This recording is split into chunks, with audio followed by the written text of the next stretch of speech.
Okay, so part 18 of the QLA seminar review. If you still haven't hit the subscribe button, please press the subscribe button. I will be posting a lot of videos about business, M&A, personal stories that I've learned over the years and over the last few months of executing this, and all the lessons, valuable lessons that took me, frankly, a lot of pain to realize, and a lot of trial and error. So hit that subscribe button and continue to watch the videos and enjoy them and gain this value out of this. So in this video, I'm going to be talking about one of my biggest negotiations that happened um, somewhere while I was looking for deals.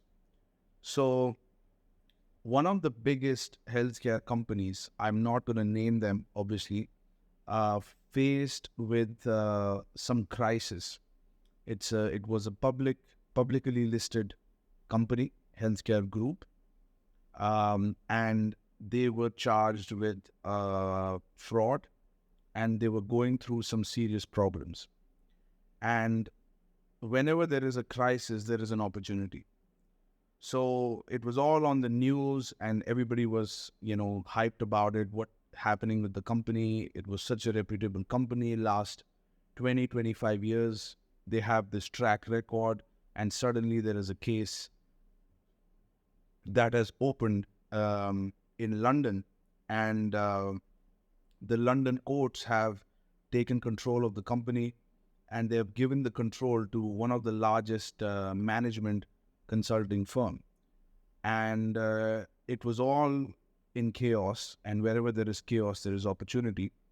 And this is the time where they were looking to sell some of their assets of their company to any buyer who's interested. And there were several buyers, several healthcare groups, investment companies that were getting in line to sort of get a flavor of the deal. Maybe they can get a good valuation. And this is the time, because I had interviewed over 300 to 400 people to build my board, I had a lot of contacts at this point. So I started with no contacts, and now I had, 1,000+ contacts on LinkedIn, out of which I had personally spoken to a couple of hundred. So I knew that, things would come from this network. So one of the individuals who was in one of the big four accounting firms that I actually did not end up hiring, he came back to me and he said, "Hey, listen, are you interested in this healthcare group? They have some assets that they're looking to sell. If you are interested, I can set up a meeting with them." And I said, "I don't know, will you be able to set up a meeting with the decision maker? Because I do have access to them through one of my board of directors. But if you can connect me to someone higher, then I would be interested." And at all times, you don't want to take meetings with people who are not the decision makers. So this deal was actually, there were two deals, and both of them were $120 to $140 million in revenue. And this individual said that I can set up an introduction. So I asked him, "What do you want for yourself?" He said, "I will take 2 or 3% of the deal." And I said, 2 or 3% of the deal as an introduction?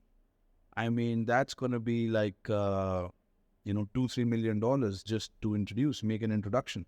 I don't think that's fair. And I negotiated down the price to $50,000. If the deal goes through, he will get a success fee of $50,000. If the deal does not go through, he gets nothing. So I negotiated those fees. I signed, the papers, and finally, the meeting was set with me, my lawyer, and one of their the head of one of the largest management consulting firm. And we all sat down. The meeting was extremely short. because we sat down. The head, it was a lady. She arrives. She's a very powerful woman, and she arrives, and we had told her that it's going to be a casual coffee meeting, and we started the meeting. I said, I'm the founder of so and so company, and this is my lawyer, and my lawyer introduces himself, and then the person who set up the meeting, introduces himself, and she looked at all of us and she said, "Just a casual meeting, huh? I thought this is going to be a casual coffee." And I said, "No, I mean, nothing's casual in business." So he said, "It's okay. Let's talk about what's happening." So we asked her some questions, and she told us what the situation is, and they said that we are looking to start a bidding war between different groups. So I said, "Okay, how much are you looking for?" And she said, "We're looking for late teens." And I said, "What do you mean by that?" Which means, higher multiples of uh, cash flow. I mean, above 15, 16, 17 times cash flow, which is obviously too much. So we told them we're not interested. And we just walked away and the meeting was over. So it was a very short meeting, but it was very interesting to see that you could enter into negotiations that are worth that big. So here I was, from not knowing anything to doing one of my largest negotiation. Very short, but still a negotiation, and the deal didn't end up happening. But I could just see that my dream is coming true. I mean, I could see things moving forward.